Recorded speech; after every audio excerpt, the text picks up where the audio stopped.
Globalement, quand on voit les observateurs, les experts de référence, bah, ceux que je consulte, notamment, il y a un, c'est Yuri Podolaka, qui pourtant est du genre dépressif. C'est-à-dire, dès qu'il y a un truc qui ne va pas sur le front, il demande la démission du commandant de brigade, etc.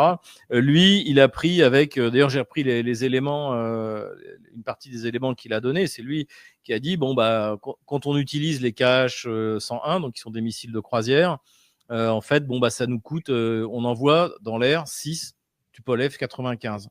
Donc on en avait 58, il nous en reste 54, ça devrait aller. Et en plus, même du point de vue du coût de la frappe, donc j'avais vu passer 7 milliards, parce que les Ukrainiens ont annoncé 40 avions. En fait, les Tupolev, le prix d'un Tupolev 95 est estimé à 26 millions de dollars. Mais les Tupolev 95 vont pas être construits. C'est comme les B-52, on estime que bon, ils vont être prolongés encore peut-être 15, 20 ans, mais globalement, les Russes vont pas relancer une chaîne de production d'un avion qui était produit dans les années 50.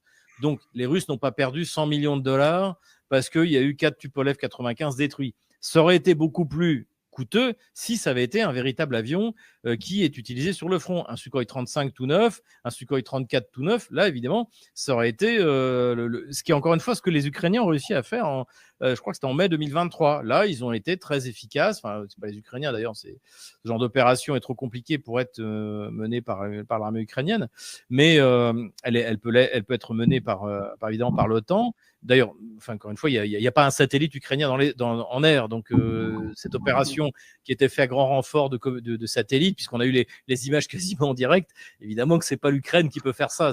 Là, la question qui était posée, c'est est-ce que Trump était au courant? Moi, ce n'est pas la question que je pose. C'est est-ce que Zelensky était au courant que le MI6 avait lancé une opération je crois que c'est ça la véritable question. Donc, je pense que oui, les Russes répondront à cette attaque en fournissant, par exemple, pourquoi pas aux Yéménites, un missile qui ira frapper sur un bateau, une frégate anglaise qui se risquerait en mer Rouge. Oui, ça peut arriver. Et je pense que c'est comme ça que la réponse arrivera. Et ça n'arrivera pas forcément demain, ni même cette année, mais peut-être dans 1 ou 2 ans. Les Russes ont la mémoire longue. Je rappelle, Bandera a été éliminé à Munich 14 ans après la fin de la Seconde Guerre mondiale. Donc, ils savent. Ils savent y faire. Donc voilà. Et pour le reste, la réponse russe, c'est de continuer l'offensive sur le front. L'armée ukrainienne est en train, il y a des morceaux entiers du front qui sont en train de s'écrouler. Il y a ce matin, je regardais la carte par rapport à hier, par exemple, dans la région au nord de Toretsk, la Russie a fait un bond de 5 km quand même vers le nord, comme ça.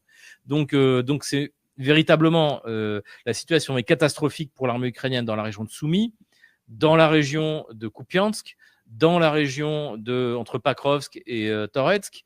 Et en plus, il y a une menace dans le front de Zaporozhye et même on parle d'un franchissement. Alors moi, j'y crois pas trop, mais de franchir le Dniepr pour remettre le pied sur la rive droite du Dniepr.